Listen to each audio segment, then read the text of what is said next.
I don't know. Okay. He ain't gonna waste no time.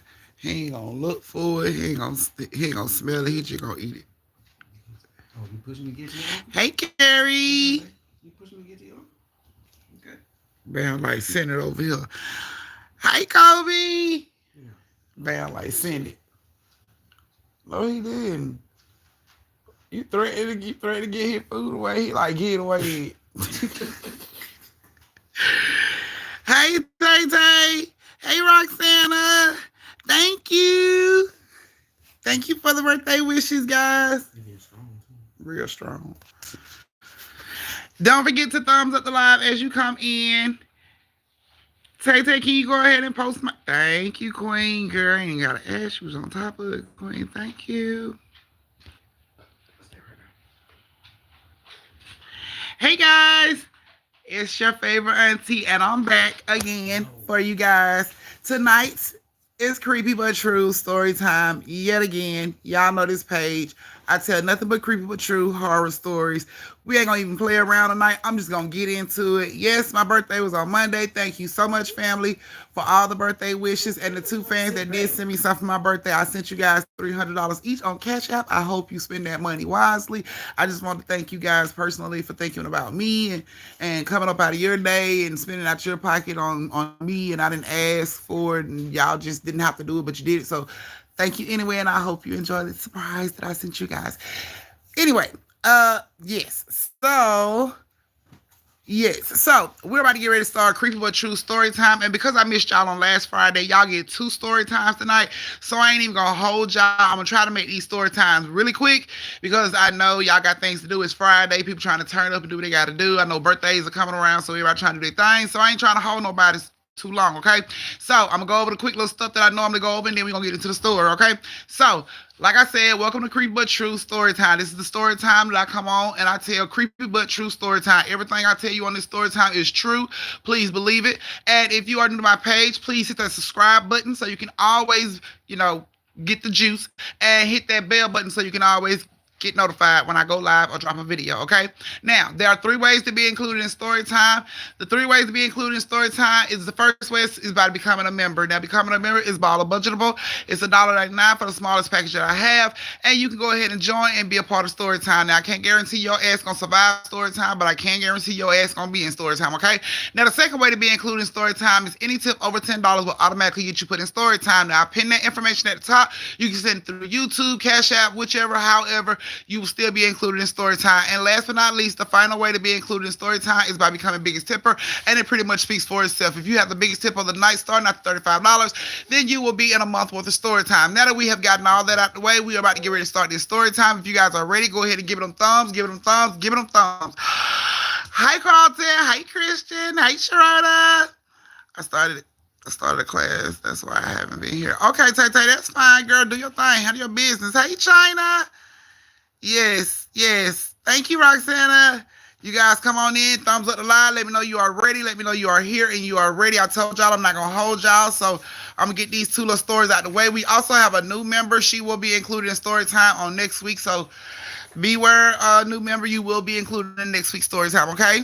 Like I said, I can't guarantee your ass will, survive, but you will be in there, okay? So now that I'm seeing we got thumbs in the chat, come on, give me them thumbs. Let me know y'all can hear me. Y'all are ready so I can start this story time. I'm trying to get both these stories done in 30 minutes. Y'all see I'm talking fast, so I'm trying to get this done in a timely manner. So give me the thumbs, and give me those thumbs. Okay, so our first story time is going to have Trinell and Miss Nikki. Trinell and Miss Nikki, I hope you guys are here. I hope you guys are ready for story time. If you are not here, y'all will be a part of the replay game, and thank you so much for tipping to be in story time. Now, here we go. So Trinell and Miss Nikki was college roommates, and they were about to graduate. So they decided that they was going to take like a girls trip to Paris. for a little graduation trip before they graduate from college, go their separate ways, and they not see each other no more. So they decided that they was gonna go to Paris because Miss Nikki was dying to see the catacombs. She wanted to go to the catacombs so bad. She heard about the catacombs. She saw movies about the catacombs. She want to go in the catacombs so bad. So she decides that that's where they're gonna go. They're gonna go to Paris for the catacombs. So they get their tickets, they get everything together, and they are, they go to Paris. So when they get to Paris, the first day they got jet lag, so they pretty much stayed in the room, didn't do nothing, ate and watched TV. The next day, Trinell was like, she was really feeling off about the whole little situation, but Miss Nikki was dying to go. This is what she wanted to do, and she didn't want to ruin the trip. So Miss Nikki woke her up that morning. Trinell was like, "What do you want?" Miss Nikki was like, "I've already hired a boat and everything. I've already talked to the people downstairs. They told us that not hired a boat, but she talked to the people downstairs at the front desk, and they told her that there's a little shop around the corner that gives them, they'll sell them tickets to the catacombs. So they need to get up and get going. This is around 2:30. So they get up, they leave the hotel, they go to the little shop around the corner, and because they are tourists, the man is trying to overcharge them. He's trying to get down on their ass. He charged them twice what they seen on the website the ticket's supposed to cost. So Miss Nikki is going off. She's snapping because she don't like the fact that he's trying to, he planting their face like that. Trinell's like, maybe that's a sign we don't need to go. But Miss Nikki wasn't letting it go. Trinell had to pull Miss Nikki ass out of the place because she is constantly arguing with this man about them ticket prices, okay? Hey, Lakeisha. Hey, Brittany. Hey, Eric. I want to make sure. Hey, Lily. Just want to make sure I got everybody. Okay, so Trinell pulls her out and she like, girl, just let it go. Like, maybe that's a sign that we don't need to go. Now, while they are talking, they hear psst, psst, psst. So Trinell don't look around and they see a dude standing over in the alley. If this ain't the shadiest shit in the world, but anyway, they see this dude standing in the alley and he like, come here, come here. So Trinell and Miss Nikki walk over and they like, what's up? And he's like, I heard y'all trying to go see the catacombs. And they like, yeah, but the dude is now trying to overcharge us because we tourists. He know we don't know no better here, so he's trying to overcharge us. Dude, like, don't worry about that. He gets on my nerve too. That's my employee. He gets on my nerve too. So I can give y'all a special tour for $30 each, which was drastically cheaper than what the fuck they seen on the website. Now, Chanel is like, this sound like some scam, shady shit. We gonna put our money in this man's hand. He gonna run the fuck off, take our money from us, all that stuff. But Miss Nikki wanted to go so bad. She was like, come on, like, give me your money so I can get it to him. Like, she was sold. Didn't know this man from a can of paint, but she was sold. Anyway, they get a man the money. He like, come on. So he takes them into the entrance of the catacomb the same way that the tourists go. So when he did that, they walked past like this little velvet rope type thing. You know what I'm saying? When he did that, Trinell felt a little better. She like, okay, so he do work with the company because it's not like he brought us in through a goddamn hole in the wall. We snuck in and jumped fences and all that shit. So she felt a little better that he took them in the same way the tourists had been going in. She like, okay, so he legit. So they like, okay, cool. So they go into the catacombs with old boy. His name is Julian. They go into the catacombs with Julian, and the first hour of the catacombs like fun, interesting. He got all these facts. He telling them about all these, skulls and how this was a mass grave, and he just giving them all the tea, and they just like enjoying the whole little, experience. Now, after about an hour into the tour, he was like, you know what? I want to show y'all something that normal tour goers don't get a chance to see. They like, oh shit, we finna get to see some exclusive shit. So he like, follow me. They follow him and he turned a couple corners and they end up in this chamber. When they get in this chamber, it's not like the rest of the catacombs. Now, the rest of the catacombs, where they came in, all the bones were stacked nice and neatly. The skulls were stacked nice and neatly. But in this room, bones are just scattered all over the place. Like, it's barely any light in this room. And they are like, okay, so Julian, what the hell is this? Like, what is this chamber? Like, why are we in this room? When they say that, they hear bones moving like over in the far left side of the room. So instantly Trinell turns her phone light on and she shines her light over to that area. When she shined her light over to that area, it looked like the bones were standing up in the form of three people, like standing up, facing them. And Trinell is like popping the shit out of Miss Nikki, like, bitch, do you see this? Look. And Miss Nikki look over, she like, oh, she screaming, cover her mouth. And suddenly these skeletons charge at them. Scares the shit out of Trinell and Miss Nikki. They both turn around and haul ass, run out the chamber, make a right, make a left. They don't know where the hell they going. They just screaming and running. Finally, when they calm down and realize these fucking bones ain't chasing them no more, they realize they don't have Julian with them no more. Where the fuck is Julian? They screaming for Julian. They don't hear Julian. They hear a little giggling. They hear bones grinding. So they are scared, running through the fucking catacombs, 4 hours, just losing it, screaming their heads off, calling for Julian, screaming for help, nothing. This goes on for a long time. When they went in, it was like maybe 2:30, 3 o'clock. They screamed and ran around this fucking catacomb for hours. Hours. Okay? Julian told them when they got down there, they need to stick together because it's easy to get lost down there. He's like, a lot of people got lost down here. We need to stick together. But when they went into that room and them fucking bones like it was chasing them, if Julian didn't keep the fuck up, it was not our fault that Julian didn't make it out the fucking room. So they tried getting back to that chamber to see if they could like locate Julian, but they didn't know how to get back. They had made so many turns running out of fear, they didn't know how to get back. They were just fucked. It was like they were just screaming, hoping he would hear their voice, follow their voice. Hours of screaming, walking, wandering around in the dark. Phones are about to go dead. No signal because they underground. Lights are about to go out. You know, they are getting scared. Like nobody's like calling back or they don't hear nobody answering back. So they are scared as hell. Right when the phone is about to die, I'm talking about this bitch is like at 1% and she is telling them, well, y'all, this is the fat lady singing. The funk has been stuck. Like, this is it, bitch. Y'all are done. Y'all are about to die. As soon as I die, y'all gonna die. And boom, police like hit their ass with a light in the face like, hey. And, you know, they see him and they run over to the police like, oh, my God. Thank you so much. Like, where the hell did you come from? How did you find us? Like, he like, get your ass, come on, bring your ass from down here. Like, he going off. Like, he's snapping. Like, he's speaking French and they don't speak French, but they know he was snapping. From the look on his face, the tone of his voice, the hand motion, the animated movements, they knew he was snapping. He wasn't saying, welcome back. We located you bitches that been missed. No. He was going off. He had the angry face. He was going off on their ass and they just like, what? Like, what is going on? What are you talking about? He dragged their ass like, come on, bring them pretty much back up out. When he bring them up out of the fucking catacombs, the dude that they were arguing with earlier about getting the fucking tickets for the catacombs was like, that's them. That's them. Those are the ones that snuck in. Those are the ones that snuck in. They like, what the fuck? What are you talking about? So the police, you know, one of the police that speak English, he was like, so this man told us he got y'all on camera sneaking in, and you know you have to pay for tickets to come in here. You can't just come in here. And they like, what? We paid for tickets. So like, while they trying to talk, these motherfuckers putting handcuffs on them, like escorting their ass to a van. Like, bitch, tell it to the judge. Monday morning, we don't want to hear that shit. And they are like, wait a minute, hold on. Like, they arguing, dropping their weight down so the police can't drag them. Like, wait a minute, we paid to get in here. We paid to get in here. And the police is like, you know, the man say y'all didn't pay. The man say y'all snuck in. They looking around, they screaming for the dude like, we paid. We paid. He was like, y'all didn't pay me. Y'all didn't pay me. And they was like, we paid Julian. We paid Julian. And the police was still dragging him off. And he was like, what? They was like, we paid Julian. We gave Julian $60. And he was like, wait, stop. So the police stopped. And they stood up and they was like, we paid Julian. I swear to God, we gave Julian $60. It was $30 a piece. He told us he's going to get a special tour. We paid Julian. And dude, like, looking at their ass like, Julian who? Like, Julian, like, about 5'7", 5'8", dirty brown hair, glasses, freckles. Julian, he worked for y'all. Julian, we paid him. And the dude was, like, looking at their ass shocked. And he just looked at the police and he was like, you know what? If they said they paid somebody, then I believe them. You know, I probably didn't know that they paid, you know, to get in and just wasn't aware and saw them go in, you know, but I'm sorry, you know, he was telling the police, let them go. And you know, of course, Miss Nikki, them like, if you seen us going in, how the hell we sneak in if we had Julian with us? Like, Julian took us in there and the dude started looking at their ass like, these bitches, like something is wrong.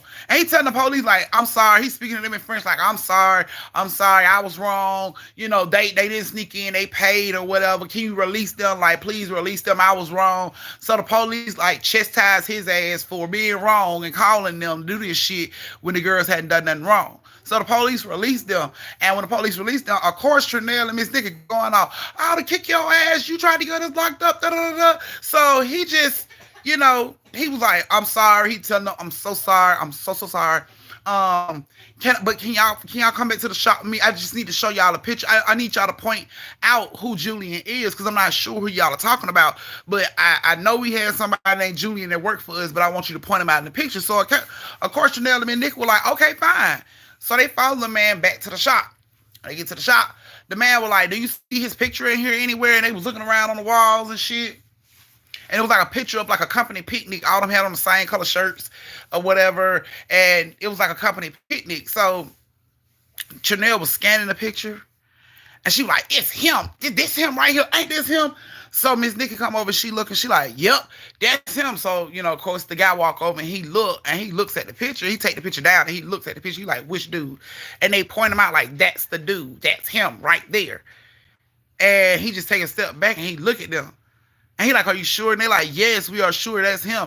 He like, when we came out of here, he stopped us. He told us he could get us a special tour if we paid $30 each. We both gave him $30 each. He took us through the front door. That's why I'm not understanding. You saw us on camera going through the front door. You should have saw him with us.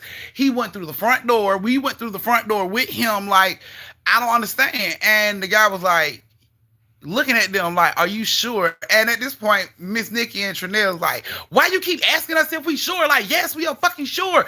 Yes, we are sure. We sure that was him." So the dude was like, that's impossible. That's impossible." He was like, "That's impossible." And they like, "How the fuck is that impossible?" He said he worked for y'all. How's that impossible? And he was like, "Because Julian went missing 6 months ago in Catacombs." Like, what the fuck are you talking about? He was like, "Julian did work for us. That is true.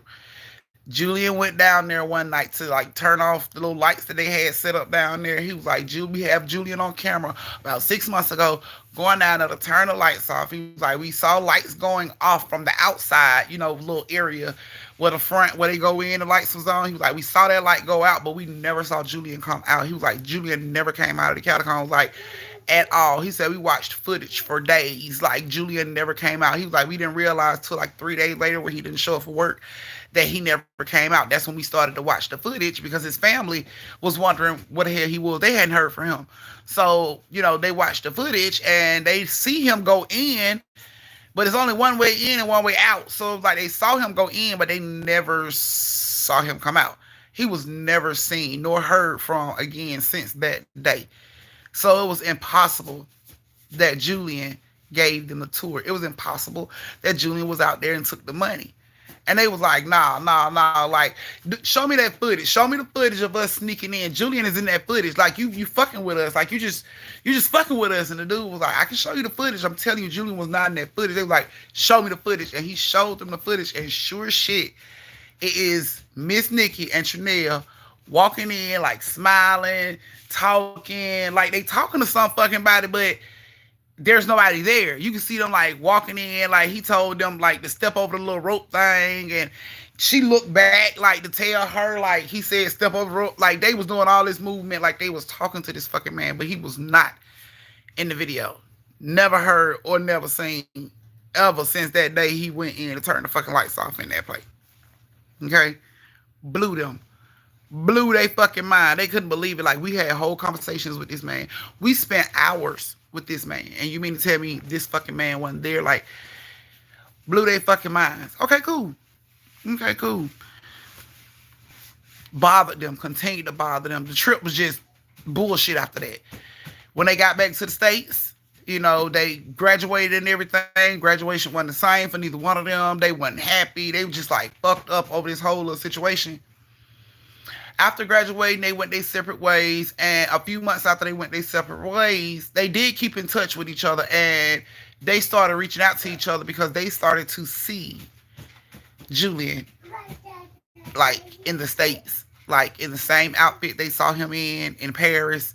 Like, he would be there 1 minute, and then he's gone, like, double takes. You see him, and then you look in, gone.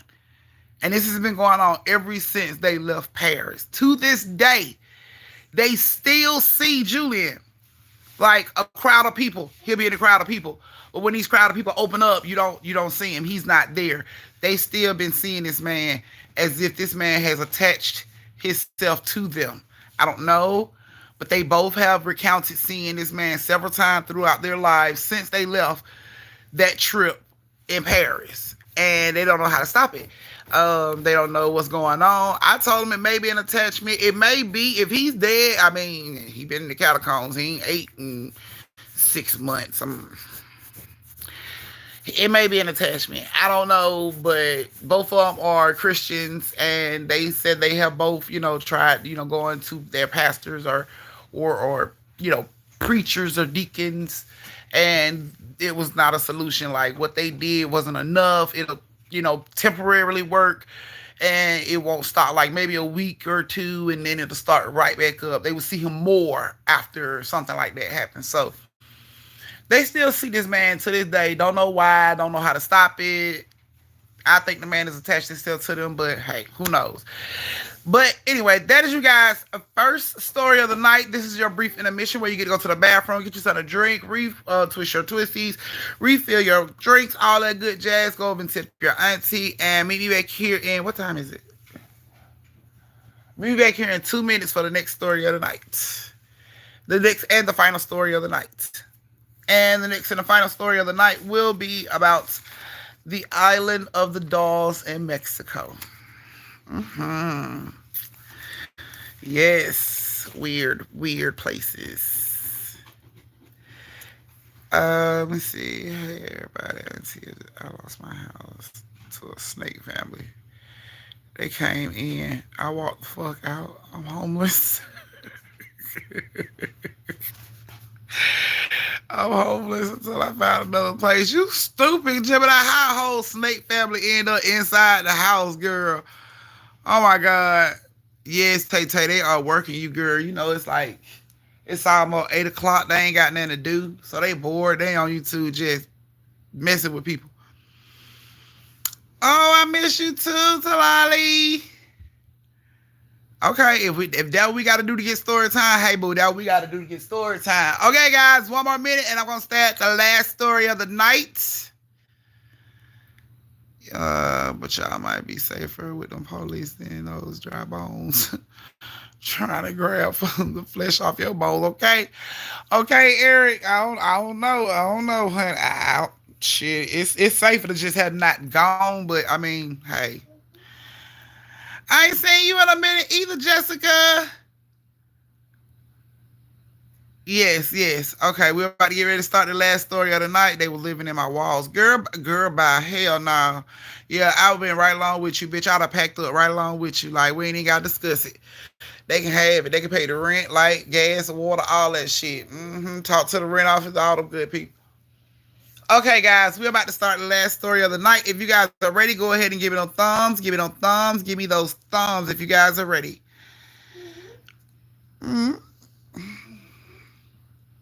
I'm so sorry, Tay, that them trolls working you like that. Give it the thumbs, guys. Let me know you guys are ready for the next story and the last story of the night. I'm trying to get it done in a timely manner.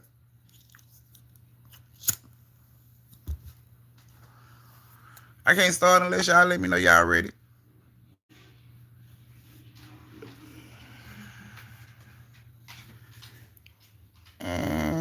Let's see. Eric is my top number 2 fan. Oh, that's what's up, Eric. Gemini, top number 3 fan. Hey, Gemini. Tay, top number 1 fan. Hey, top 1, 2, 3. That's what I'm talking about. Are you guys ready? Okay. I'm just gonna go ahead and give y'all the last story because I'm not trying to take up too much of y'all time. Maybe y'all thumbs ain't working right now, but the last and final story of the night has Evelyn and Zentroy in it. Evelyn and Zentroy. I hope you guys like the story, ladies. Like to hear it. Here it goes. Like I said, Evelyn and Zentroy, this is y'all's story. So Evelyn and Zentroy had just got married and they decided to take their honeymoon in Mexico. Now, Evelyn was a paranormal freak. She's into all the scary shit, the horror shit. She loves it all, the supernatural.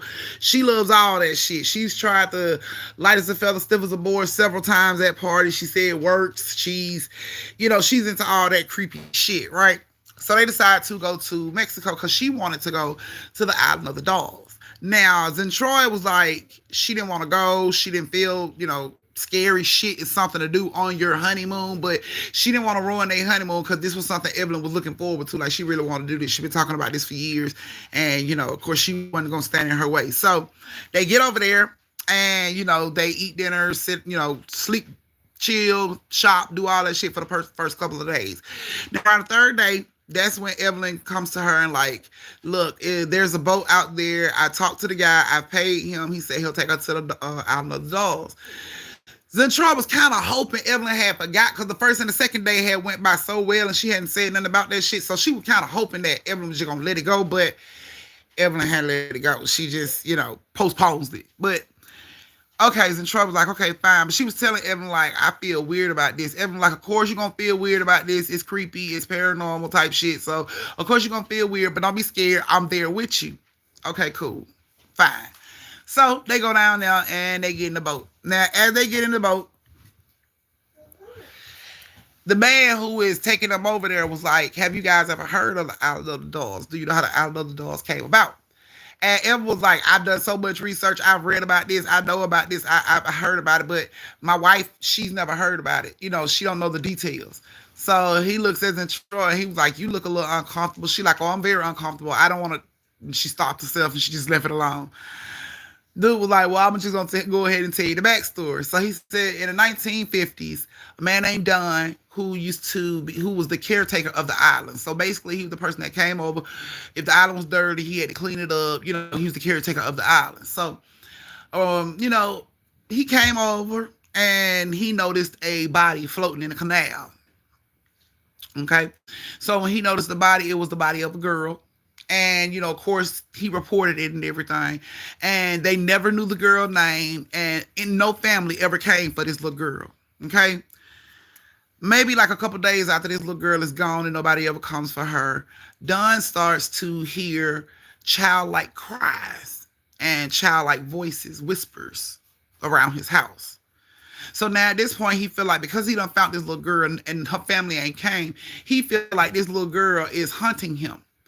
So to appease the little girl, to honor the little girl, he started to collect thrown away dolls. And he would take those thrown away dolls and he would hang them from trees. He would nail them to fences, nail them to walls, wherever he could. And over the decades, hundreds and hundreds of dolls was collected. Okay. Now, around 2001, Doug's grandson had heard from him. So he goes to check on Doug. He goes to Doug's house and he don't find Doug. Doug works as a caretaker, so he goes to Doug's job over to the island. He gets the boat. He goes over to Doug's job. When he gets over there, he finds Doug. And Doug is talking to the dolls, like speaking with the dolls. And he asked Doug what he doing, and Doug said, they whisper back. They talk to me. So now his nephew and a lot of the islanders feel like Don is possessed. His behavior changed. He started spending more time over at the island, and people was like, that shit is weird. You know what I'm saying? It was like, something ain't right about that shit.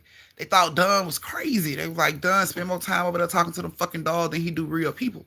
So a lot of the villagers didn't fuck with Don because they thought Don was a little, throw it off. So, okay. Don pulls another move where nobody hears from him again. The fuck? So the nephew, he goes to the island because he know Don probably over there having a goddamn tea party with the dogs and some shit like that. So he goes over to the island to check on Don, and he finds Don dead. In the same canal the little girl was found dead in. Okay?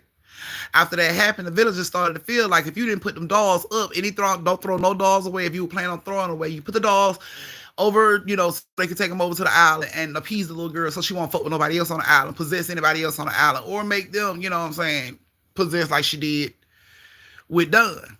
Okay? So after he tell them the story, they was pulling up at the island.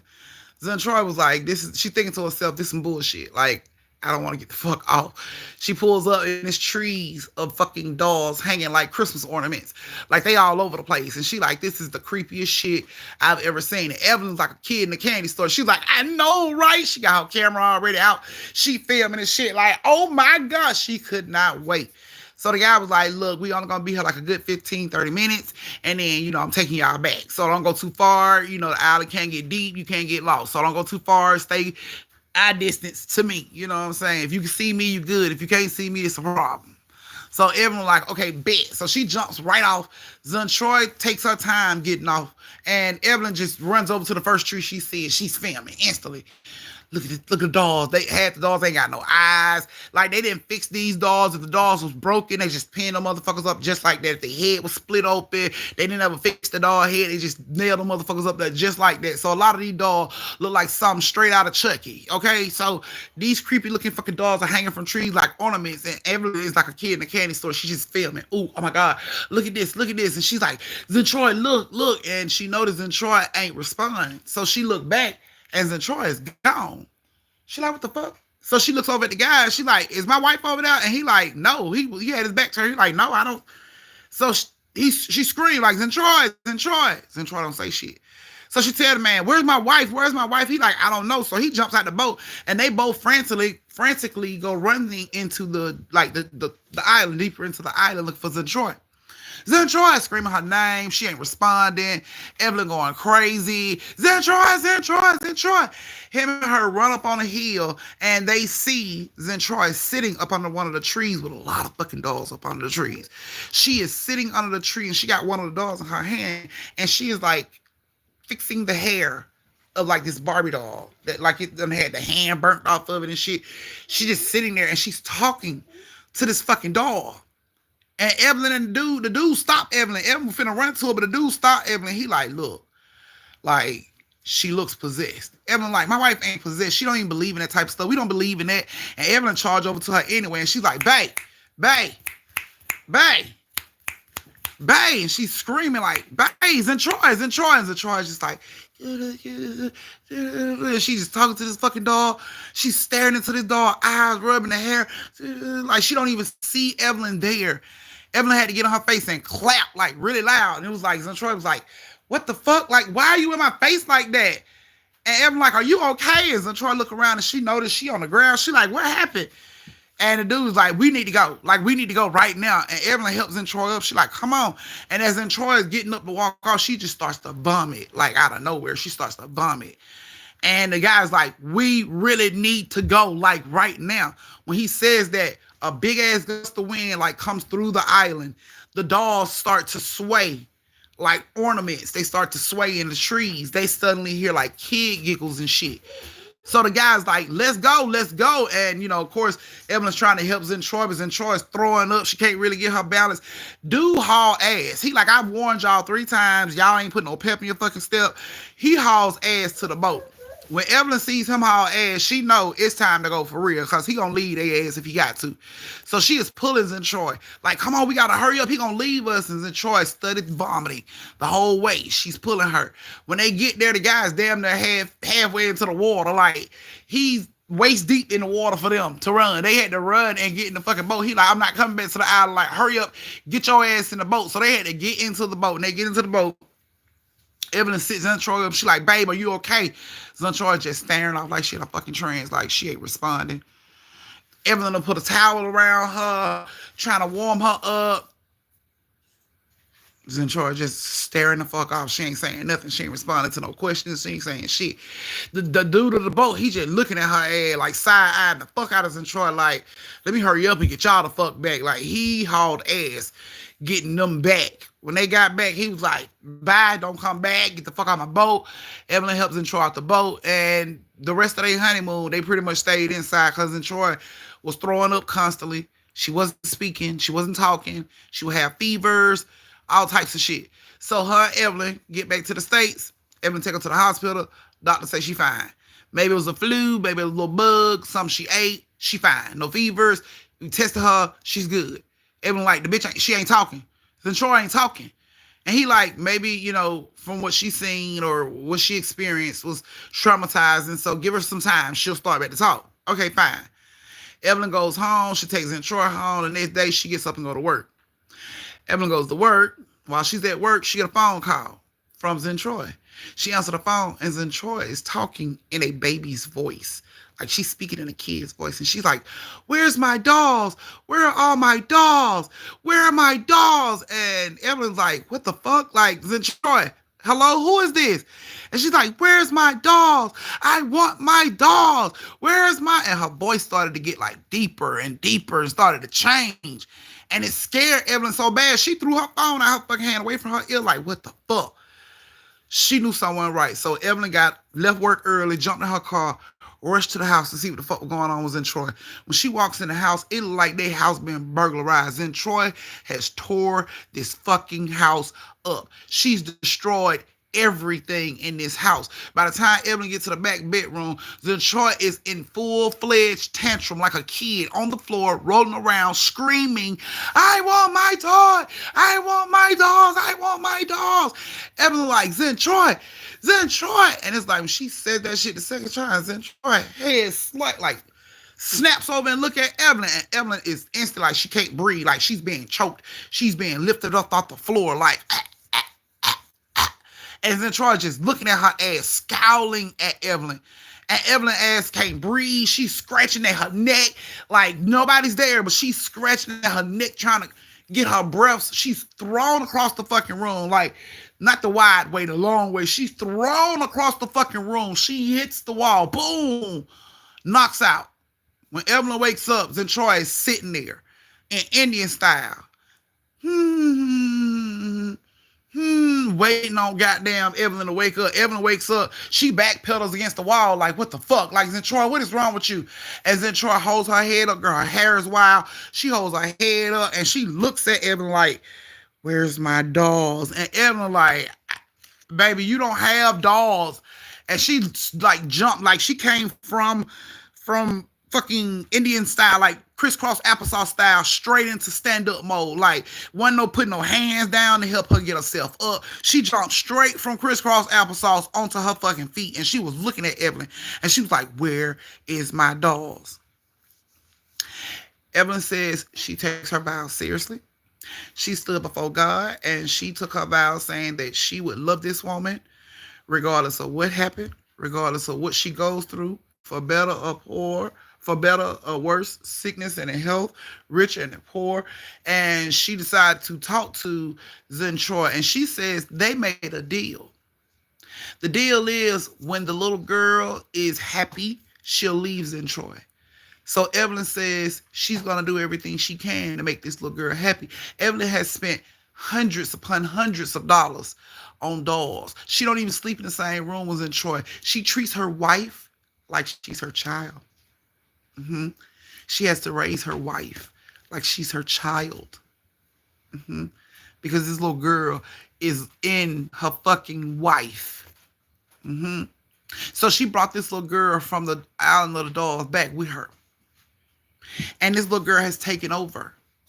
Zentroy ain't spoke in her own voice as herself, as an adult, since they went to, the island of the dolls.